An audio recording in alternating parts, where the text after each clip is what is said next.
The path to a wildly profitable accounting firm, it's specificity. To be the best firm for Gen Z taxidermists who only want to work on WhatsApp. I don't care what the specialization is, beekeeping, creative agencies, phlebotomists. The goal is to be one of one. And I'll let you in on a secret. The more specific you get, the easier being the best gets. I mean, look at me, making a video for owners of accounting firms under $10 million in revenue with a slight bias to the North American market that appreciate childish humor. But I know your questions. One, how I do that, and two, I'm scared to get more specific, which technically isn't a question, but we're gonna cover them both in an 11-layer cake of alternating business generation ideas and microtherapy sessions. This one's gonna be a little different, lo-fi. I just wanna jam on a bunch of ideas to help you feel inspired to go and find a more specific type of client. First idea, go on a podcast. So you wanna work with video game developers. Head over to Google. There are loads of podcasts just for video game developers, the business of it, who have already attracted the audience that you want. Pitch the podcast host to go on their pod. Easier than you'd think. Hey, would love to come on, talk through the most common tax traps I see, or the most common things the accounting team gets wrong, or how to read a financial statement for a game dev company. The host is gonna be tickled because this is really valuable information for the listener. And accountants, gang, accountants are not leaning in to new media. Podcasts, newsletters, YouTube, influencer marketing. New media is how people make buying decisions today. It's what we consume, right? But when's the last time you saw an accountant advertising in new media? But the notion of doing all this, it's scary because what if you suck? What if you're a bad interviewer? You get one of those bubbles in your throat that make you sound like you swallowed helium.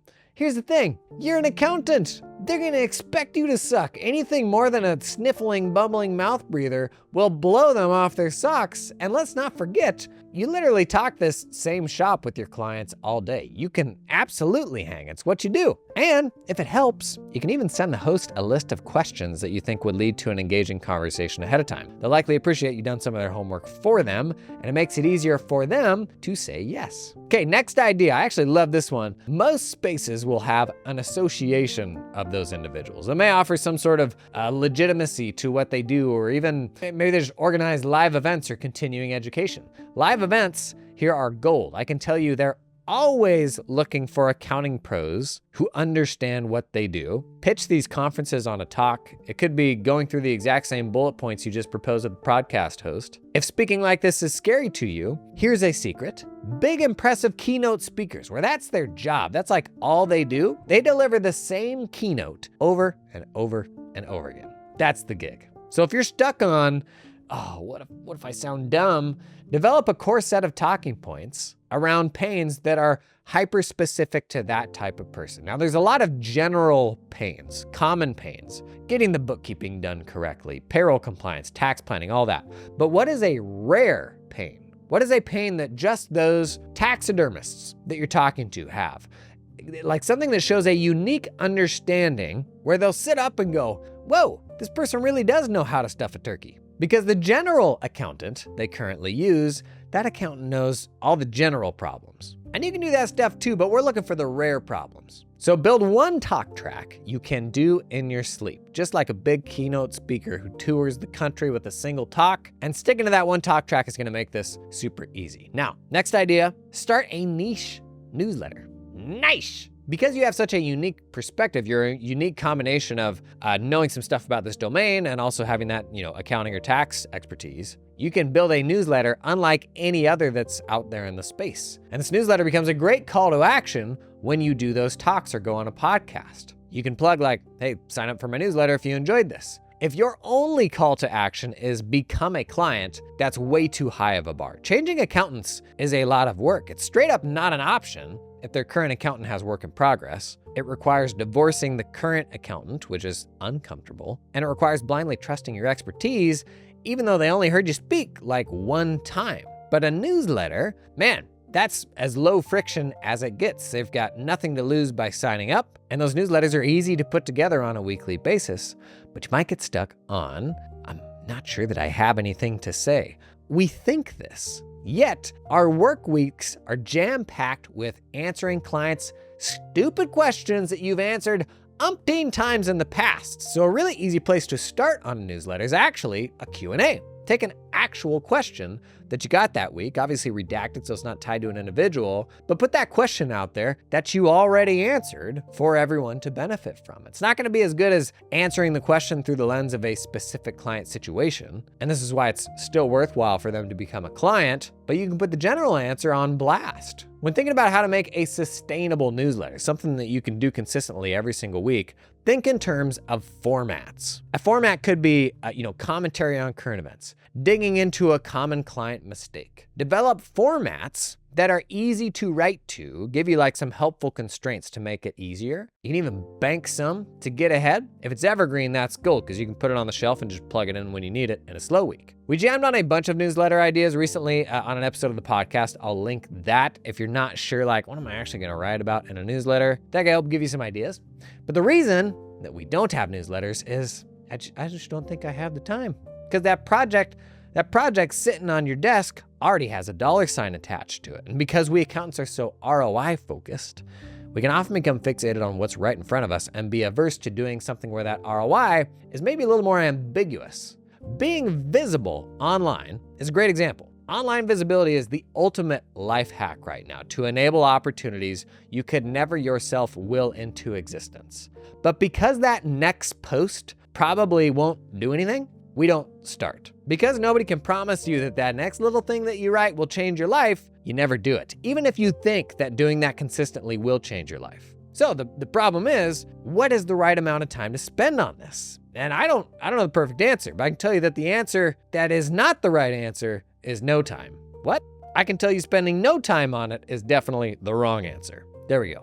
This sort of marketing that will attract more specific clients is bringing in higher paying work. Better clients, I would argue, is the most important thing you can do for the long-term health of your firm. A single client at 2x the rates will generally let you cut 3 to 4 legacy projects. But we're so busy doing work for those legacy clients that we don't do what it will take to find the next 2x client. And so you're always stuck with this legacy business. And a great way to find that next 2x client is to issue a report. Some sort of report that this type of client will find useful. The 24 best tools for phlebotomists. Software tools, to be clear. Do a survey of your clients who are trending upward and trending downward. Ask if they'd be interested in anonymously participating. Then issue a report on the most common trends helping and hurting these businesses. Check out this amazing story from Barbara Corcoran, the real estate investor lady you've probably seen on Shark Tank. This is just wild. Here's the story. I was sitting at my desk one day when one of my top agents, and this is very early days Barbara Corcoran when they were just getting started, no money to their name. I was sitting at my desk one day when one of my top agents walked into my office and complained that we weren't advertising enough. Of course I wasn't advertising, I didn't have any money, and nobody was listening anyway. How are people ever gonna find us if you're not even advertising, she complained. And she wasn't wrong, it was a good question. So in an attempt to please her and make another go of it, I wrote my first industry report. I simply added up our 14 sales for the year and came up with an average apartment price. That's it. I stuck a name on it, the Corcoran Report, and promptly mailed the report out to every single reporter who wrote for the New York Times in hopes that someone might be interested in my numbers. Nobody called. But to my surprise, a few days later, I flipped to the front page of the real estate section in the New York Times and I saw the headline, "Study shows co-op prices nearly quintupled." And the article said, according to Barbara Corcoran, the president of Corcoran Group, they quoted my report. And I couldn't believe my eyes. And right after that, our phones never stopped ringing. It immediately put us on the map. I could hear my salespeople answering the phones and say, "Oh, you've heard of us?" I was still the same company I was the week before, but now I had the power of the press behind me and everyone treated us differently. After that, I started churning out reports on everything I could. When I read that Madonna was pregnant with her first baby, I put out a report on what Madonna would be looking for in an apartment and called it the Madonna Report. Was she looking for an apartment? I didn't know. Did Madonna call me up and give me her wish list? Of course not. I simply made a list of all the things any wealthy expecting mother would want. A bigger apartment, more bedrooms, nice views, maybe an outdoor terrace. And the press loved it. I was quoted on the news that night and in the papers as celebrity broker Barbara Corcoran. I never got Madonna as a client, but it did catch the attention of Richard Gere and I sold him an apartment. I mean, how dumb is that? But in the very best way. Perception is reality. It really is. Put out some kind of report, share it with a bunch of publications these people consume, and when readers are like, "That's from an accounting firm?" You're gonna look smart, right? It can also actually be a great asset for incentivizing people to sign up for your newsletter. On that newsletter sign up page, say, "Sign up and we'll send you this report." And now they'll be even more likely to put their email in there. But listen, I hear you. I know what you're still thinking. Okay, but I still don't have time. What would you say if a member of your team came up to you and said, I know you said we have to follow this new improved process, but I don't have time to change my workflow to do it. Excuse me? You don't have time to save time? You would work out a solution, right? Or tell them to go jump in a lake and figure out a solution. And that's workflow, which is secondary to pricing. You improve workflow and you maybe improve your margins a bit. Take a 30% margin firm. If you get 10% more productive, maybe you just boosted margins 3%. You increase prices 10%. That money goes straight to the bottom line, right into daddy's pocket. And it's why pricing is king. And workflow, honestly, it matters, but workflow more often is the thing that we geek on to avoid the harder thing, that I probably need to fire Steve and increase the pricing on Karen. So just like we can't not have time to save time, you can't not have time to find a better paying client, right? Like what else is there? And if you're at capacity, remember, not every firm needs more clients, but every firm needs better clients. And you find them by getting more specific in who you serve and being visible. One other idea to throw at you here. One of the best hubs you will find in any industry is the software companies who are building platforms for them. And most of these companies are writing blog posts, they're running webinars, maybe there's a podcast. They got a big marketing machine that is like churning out content for the exact same crowd that you want to be in front of. And you know what they don't have? Your expertise. So figure out how to go on a webinar, get a recurring writing gig, any other online communities that you could join and be helpful in. Just think how much money these companies are pouring into attracting the people